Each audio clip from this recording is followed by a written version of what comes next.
Let's start by getting the obvious mention out of the way. Mario Kart exists. There, I said it. And plenty of platforming characters have tried their hand at go-karting too. But two efforts have recently come out, and they come from two of Mario's most notable platforming rivals of the 90s. Sonic the Hedgehog and Crash Bandicoot.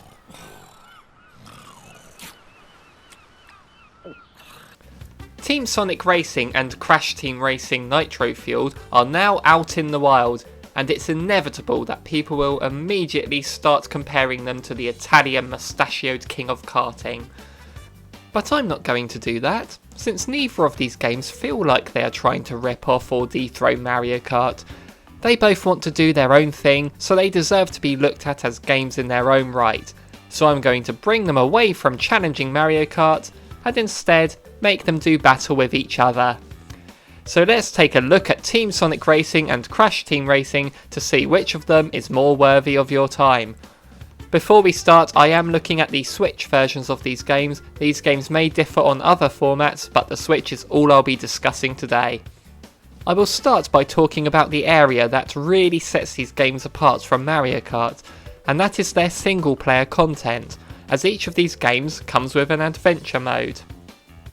You're not simply confined to just doing races repeatedly, as fun as that is. Each game's adventure modes add their own twists to the karting formula. Team Sonic Racing single player has a simple setup. You are presented with a stage select screen where you can choose your mission, and you unlock the next set of stages by completing the tasks set to you. These tasks can be a simple race, a Grand Prix, or even a special mission, such as destroying egg spawn or collecting rings. There are branching paths on the map screen, so you don't have to do them in a set order, but each mission offers you stars, which you earn by fulfilling the requirements stated to you, which can range from winning the race to collecting enough rings or by not using items. These tasks do help to shake up the formula and prevents the gameplay from getting repetitive and makes you take each race with a different mindset. You need to earn stars in order to progress, so there is incentive to go back and improve your performance on a previously beaten mission, which adds replayability, and completionists out there will have a field day with this. Crash, on the other hand, has a more open nature to its story mode. With the original, I always compared it to Diddy Kong Racing more than Mario Kart. This is because its adventure mode had a hub world where you drive around an area to find the portals that lead to each level. Some may prefer Sonic's way of navigating a map, seeing that it's easier to get to each level, but I do like the exploration Crash encourages. Like with Sonic, Crash doesn't just race, but there are other tasks to complete. Each track comes with a race which you must win. Winning all 4 races in an area then unlocks the boss, who upon defeat will give you a key to the next area. Then you rinse and repeat. Each track, once beaten, has a relic race, where you beat the time required to earn the relic. In typical Crash fashion, there are boxes you break to freeze the timer. And there are also tokens you can win by collecting the letters CTR hidden on the track before winning the race. And there are also arenas where you have to collect all the crystals in a time limit. These can get very hard later on, but I love them. Both of these adventures come with stories, of course. Sonic has been invited to a team race by this weird alien thing called Dodonpa, and off they go, but maybe things might not go as smoothly as they think.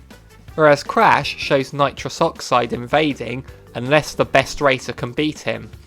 Both are simple stories that give you a reason to do what you do. Crash opens up with a gorgeous cutscene, whereas Sonic just does it all through text boxes. Overall, I prefer how Crash handles the adventure mode, although Sonic's is a lot of fun as well. I just love the exploration and the nature of the challenges outside of the normal racing. Plus it is so satisfying to bring up that checklist and see it fill out as you progress. Sonic's tracks are a mix of old and new.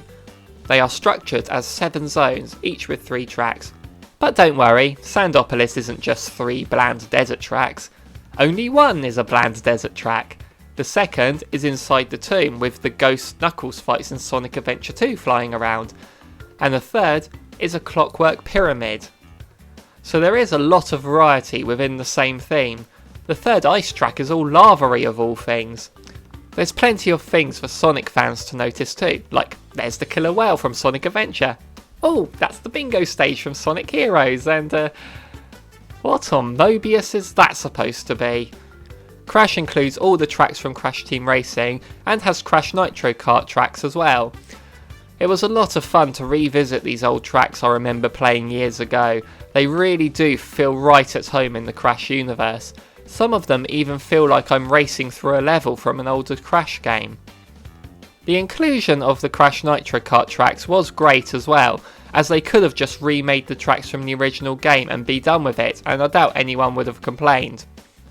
Crash's track designs in general are very well laid out and complement the driving mechanics, with a lot of nice opportunities for bouncing and drifting, and the level of detail is insane. I like how in Papu's Pyramid you see a hunter standing at the top of the start banner. When you beat the first lap, a lion jumps up to attack him. When you beat the second lap, the hunter is climbing down to get away from the lion, and when you finish the race, the lion is climbing down too. Details like this aren't needed, but they really add to the charm of this game. So let's look at the characters.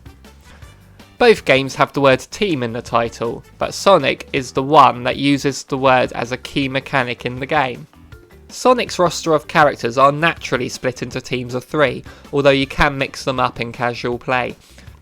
Each are assigned as either a speed, technique or power class. I noticed how the teams are largely the same as Sonic Heroes, but as a big Sonic fan I am disappointed at how many characters are missing. And a game based around teams really lends itself to a larger roster. I mean, Vector is there without Charmy and Espio, and why is he with Blaze and Silver? Why has Cream been replaced by the Chao? Mighty and Ray had a revival last year, could they have not been included? Although I am more into Sonic's characters, I just cannot deny the amount of charm and personality the Crash characters bring, especially when you consider all the costume options for each one. The fact that you unlock the different skins by playing as that specific character really encourages you to try out each one so no one gets left out.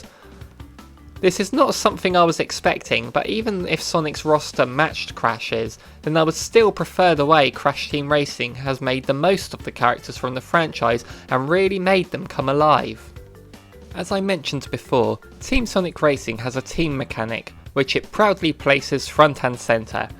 In story mode you are restricted to the set team layouts, but you can mix and match in multiplayer. The team mechanic is a lot of fun. You can gain boosts off each other and pass items over. Doing tricks like these build up your ultimate meter, which then lets you use a powerful move that boosts you forwards while invincible. I do enjoy the team racing, but it can be annoying to come first in a race but end up in third because your teammates did badly. But it's all part of the fun, I suppose. But you can play the game as a single racer too, which is where I find it best to start the comparison to Crash. Let's start with how you start. Both games let you get a boost start. In Crash, it's simply press the accelerator at the right time, just before the green light, whereas in Sonic you have to accelerate as each number is stated to charge up your boost.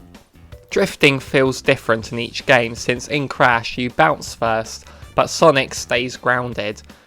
This makes the drifting easier to get into with Sonic, but once you're in the drift in Crash it feels insanely satisfying, especially when you nail how to boost by pressing the other shoulder button at the right time to earn up to 3 boosts in one drift. Both games also let you boost during jumps. Crash Team Racing you simply have to hop when you're going over a bump or ramp and you boost when you land. In Team Sonic Racing, you have to flick the right stick to perform stunts in midair, which are risky if you land the wrong way up and lose rings. The items in Crash are based on typical things found in the Crash universe, and they work pretty much how you'd expect them to. Rockets shoot forward, explosives drop behind, whereas Sonic's are based on the wisps from Sonic Colors, and it really took me a while to get used to which wisp did what. There are also rings to collect that make you go faster. Crash's collectible is Wumpa Fruit of course, and you can hold up to 10, and holding 10 gives you an upgrade on your items. The items in Crash definitely make more of a difference in the race than in Sonic. Getting hit by a wisp item feels more like a minor inconvenience, but in Crash it'll slow you down a lot more for a lot longer, which makes Crash more annoying if you're on the receiving end, but more satisfying if you're the attacker. Presentation is an interesting one to talk about, as I wonder how I would view Crash Team Racing if I had never seen or played the original. But as I look at it, I can't help but really appreciate how beautiful the game looks and all the extra details thrown in as I remember how the game used to look. Whereas Sonic, while still looking top notch, doesn't pop out at me at all. This is a category where you'd have to see which graphical style you prefer from watching the footage before you. One thing about Sonic's display that bugs me is how small the HUD is.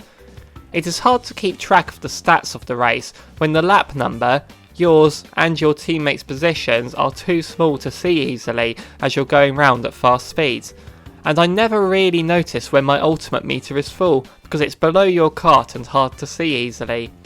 I'm guessing this is done to keep it unintrusive and not block the screen too much, but as someone who likes to keep an eye on such things, it ironically ends up hindering more than if they were big and blocking parts of the screen. Crash's display is largely kept to the corners too, but they are bigger and bolder and easier to keep an eye on how you're doing. As for the sound, well, have a listen to both.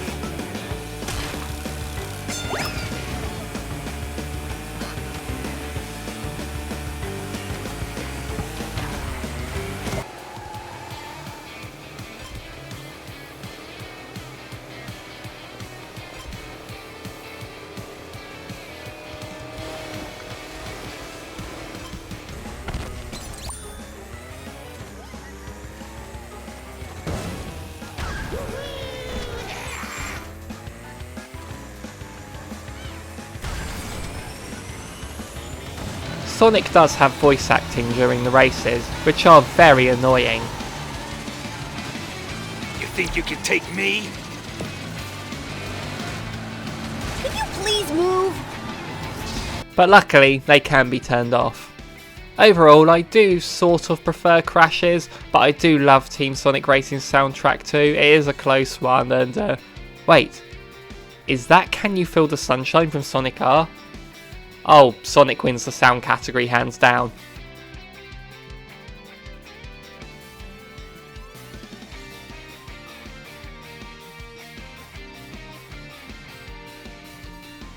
One thing I'd better mention is the online. I can only talk about the experience I have had with both games, and both games have run smoothly without any issues for me. Both lets you choose to quick play or find and create lobbies, all the stuff you'd expect. Although in Sonic it has taken me a while for a match to start, it also takes ages for a match to finish, as it very slowly adds up your team's points to show the results. Playing offline you can skip through it all, but online I've had to sit through the slow process every time. Crash on the other hand has loaded the lobby quicker for me, just vote for a track and away you go, and it came out of the race a lot quicker too. It's kind of funny to say that, since the loading times in general are a lot longer in Crash. Sonic doesn't exactly load fast, but Crash really takes the Michael with them. At least it loads quick when you choose to restart the same race, otherwise the harder challenges would have been unbearable. Crash also contains a fun battle mode with many different varieties of play there, and that's something Sonic lacks. Both games have in-game currency, which you earn just by playing the game, and you use these currencies to unlock things. In Crash you unlock characters, karts and customization parts from a shop. You can always check the customization menu to see everything available, and it tells you how to unlock everything there, through an achievement or from the shop, which is nice. Sonic has mod pods, which come from a capture machine that you put the in-game currency into. With this you unlock parts to customise your character's cars with, a nice feature but something I wouldn't use. So it all comes down to which one is the best one to get. Bear in mind that this is just my opinion, but hopefully I've given enough comparisons between the two to help you make your decision, as some areas I find better may not appeal to you. But I have to go with Crash Team Racing as the winner of this battle. I just find it more fun to play overall, with plenty more to do, and even the new Grand Prix they're adding periodically, I've done a separate video on that already. Also bear in mind that this is coming from someone who is a huge Sonic fan, but only a casual Crash fan. but I am not for 1 second going to discredit Team Sonic Racing. I honestly wasn't expecting it to be anything special. I thought it was going to be the very definition of meh. But I was pleasantly surprised at just how fantastic it is, so my recommendation is get both. But if you can only stretch out to one, then Crash does offer you more value for your money. Sorry Sonic, your game is great, but this time you gotta go last. Thank you for watching this comparison. Do you agree with me? Maybe you feel Sonic is the better racer? Let me know in the comments down below, and if you liked the video, then give us a like and make sure you subscribe for more videos to come in the future. Night night.